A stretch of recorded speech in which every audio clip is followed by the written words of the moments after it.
Bismillahirrahmanirrahim. Assalamualaikum warahmatullahi wabarakatuh. Kembali lagi di channel Fatimah's Hal.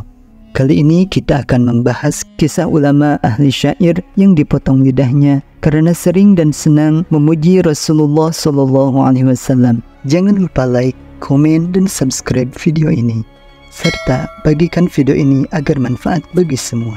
Amin.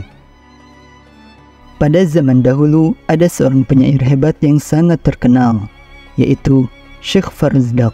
Ia selalu asik memuji Rasulullah SAW dengan syair-syairnya dan mempunyai kebiasaan melaksanakan ibadah haji setiap tahunnya. Suatu ketika, ia sedang melaksanakan ibadah haji, kemudian berziarah ke makam Rasulullah SAW dan membaca qasidah atau syair pujian kepada Nabi. Ketika itu, ada yang mendengar Syekh Farazdak melantunkan qasidah yang memuji Rasulullah SAW. Setelah selesai membaca qasidah, orang itu menemui Syekh Farazdak dan mengajaknya untuk makan siang di rumahnya. Lantas Syekh Farazdak menerima ajakan orang tersebut dan setelah berjalan jauh hingga keluar dari Madinah, sampailah ke rumah yang dituju. Sesampainya di dalam rumah, orang tersebut memegangi sang penyair dan berkata, "Sungguh aku sangat membenci orang-orang yang memuji-muji Muhammad, dan aku bawa engkau ke sini untuk kugunting lidahmu." Maka orang itu menarik lidah Syekh Farazdak, lalu mengguntingnya dan berkata, "Ambillah potongan lidahmu ini, dan pergilah untuk kembali memuji Muhammad."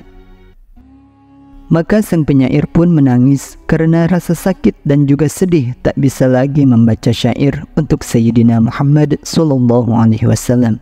Kemudian beliau datang ke makam Rasulullah SAW seraya berdoa, "Ya Allah, jika penghuni makam ini tidak suka atas pujian-pujian yang aku lantunkan untuknya, maka biarkan aku tidak lagi bisa bicara seumur hidupku, karena aku tidak butuh kepada lidah ini kecuali hanya untuk memujimu dan memuji nabimu.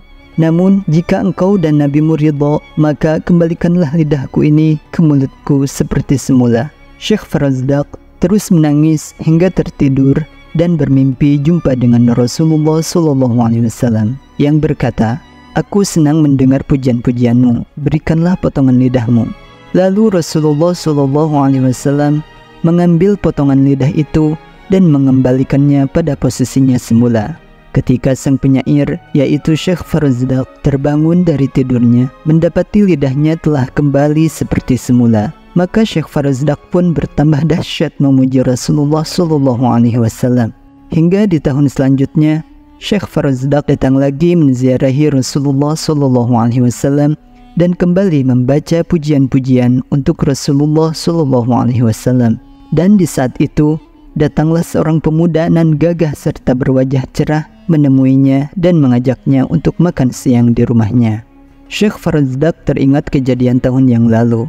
Namun, ia tetap menerima ajakan tersebut, sehingga ia dibawa ke rumah anak muda itu. Sesampainya di rumah anak muda itu, Syekh Farazdak dapati rumah itu adalah rumah yang dulu pernah didatangi, lalu lidahnya dipotong. Anak muda itu pun meminta Syekh Farazdak untuk masuk, yang akhirnya ia pun masuk ke dalam rumah itu hingga mendapati sebuah kurungan besar terbuat dari besi dan di dalamnya ada kera yang sangat besar dan terlihat sangat beringas. Maka anak muda itu berkata, "Engkau lihat kera besar yang di dalam kandang itu? Dia adalah ayahku yang dulu telah menggunting lidahmu." Maka keesokan harinya Allah Subhanahu wa Ta'ala mengubahnya menjadi seekor kera. Dan hal yang seperti ini telah terjadi pada umat terdahulu, sebagaimana firman Allah Subhanahu wa Ta'ala dalam Quran surah Al-A'raf ayat 166. فَلَمَّا عَتَوْا عَمَّا نُهُوا عَنْهُ قُلْنَا لَهُمْ كُونُوا قِرَدَةً خَاسِئِينَ. Maka setelah mereka bersikap sombong terhadap segala apa yang dilarang, kami katakan kepada mereka, "Jadilah kalian kera yang hina." Quran surah Al-A'raf ayat 166.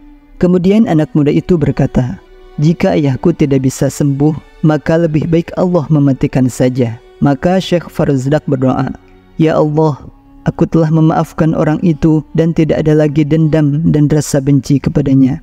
Dan seketika itu pun Allah Subhanahu wa Ta'ala mematikan kera itu dan mengembalikannya pada wujud yang semula. Dari kejadian ini Jelaslah bahwa sungguh Allah Subhanahu wa taala mencintai orang-orang yang suka memuji Nabi Muhammad sallallahu alaihi wasallam. Karena pujian kepada Nabi Muhammad sallallahu alaihi wasallam disebabkan oleh cinta dan banyak memuji kepada Nabi Muhammad sallallahu alaihi wasallam, berarti pula banyak mencintai beliau. Semakin banyak orang yang berzikir, bersolawat dan memuji Nabi Muhammad sallallahu alaihi wasallam, maka Allah akan semakin menjauhkan kita, wilayah kita dan wilayah-wilayah sekitar dari musibah dan digantikan dengan curahan rahmat dan anugerah dari Allah Subhanahu wa taala. Demikian kisah ulama ahli syair yang dipotong lidahnya karena sering dan senang memuji Rasulullah sallallahu alaihi wasallam, sebagaimana dikisahkan oleh Al-Maghfurlah Al-Habib Munzir bin Fuad Al-Musawwa yang dikutip dari kanal YouTube Risalah Islam. Wallahu a'lam.